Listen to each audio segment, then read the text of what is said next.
I'm going to do a little wiring over on this table. My electronics bench is a little full right now. But what I've got here is the basic LED setup for these 3 tunnels. I was thinking about what size greens to use, and I figured, well, I didn't want a small hotspot from a 3mm.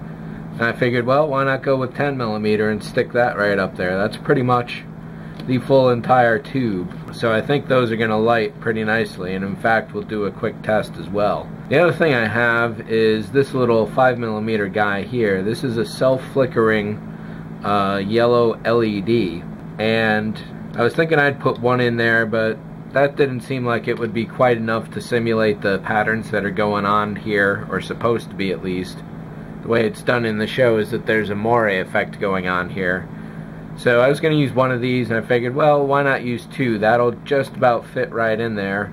And then I figured, well, if I've got 2, how do I line it up with 3? You could do top, bottom, side, side, whatever.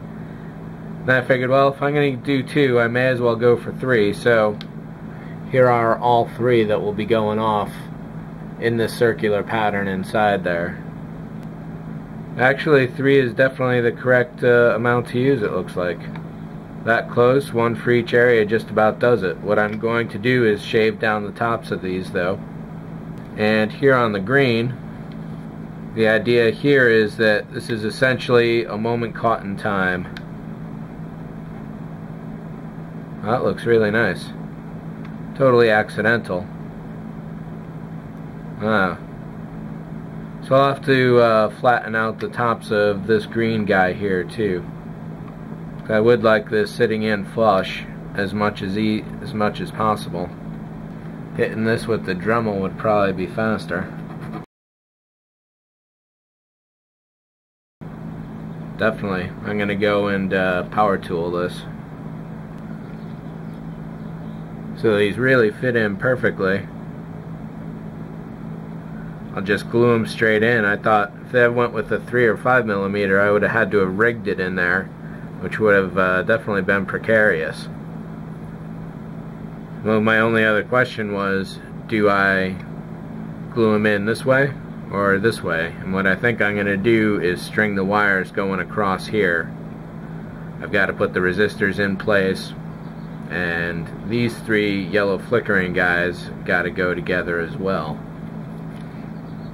What I think I'll be doing is actually trying to glue these guys together first so that they actually fit. So this is a tight fit. 1 in the bottom, 2 in the top. Well, something like that. So it looks like they shouldn't have a problem at all. But I think what I'll do is file down some of the lip that's on them to help them fit a little better. Alright, so what I've done here is to file down each of 2 sides, just a little, of these 2 LEDs, so the positive and negative legs are running in parallel to each other. What I'm going to do now is glue these 2 LEDs together, and then I'm going to solder between these 2 legs a resistor. Power will be coming from one side, and then that will resist over to this guy here as that connection. The third one here will also get a resistor before it gets the main power. I don't know exactly how I'm going to put this on. I got to see what this looks like. At this point, heat will be an issue because the resistors will be so close together. But one step at a time, let's glue this together. And here is the first lighting test. Green is not supposed to move. It would be nice if the central console there wasn't quite so orange and was more of a yellow. But the idea kind of gives the effect. At this scale, I think it definitely works out well. Let me step the exposure down for these guys.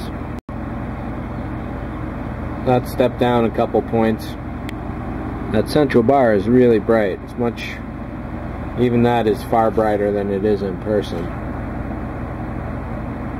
But the effect is pretty good. It gives the sense of a sweep. This one more so. there's a bit more of a fade going on into the distance, so this looks more like a recent sweep. The central bar, or the main bar, could have been a lot more distinct, but definitely far more good looking than anything else, any other model that's ever been done, I think, to date, yet. Then over here, this could have been more orange, or rather, it could have been far more yellow than orange.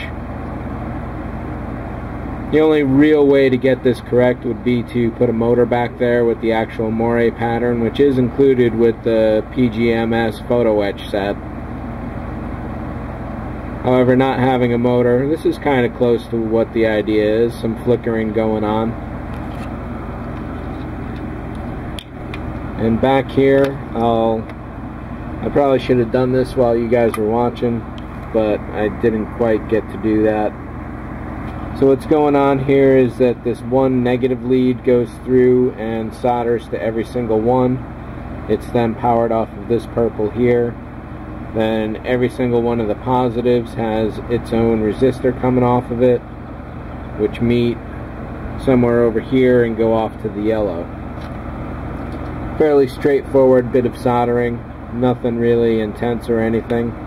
The greens are glued in, but this guy can still be positioned, so I gotta finally set that and then glue this into place. This can't quite be fully pulled out of here, but I imagine pulling it back should give a different look to the front. In fact,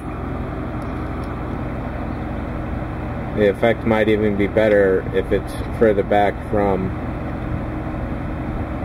Yeah, I'll have to look at that for a little while. I'll probably seal all these up with epoxy just so there's no light leak coming out of there. It shouldn't be too bad if there is, but I do want to minimize that as much as possible. So I think that's it for this guy for the moment. Let's see what's next. So here's a little bit of trivia for you. These 5 LEDs here, running at about 12 volts, are consuming about 80 milliamps. This guy, running 40-something LEDs at 12 volts, is using 10 milliamps. Could be 15, could be 19, but wow, what a difference a lot of resistors makes.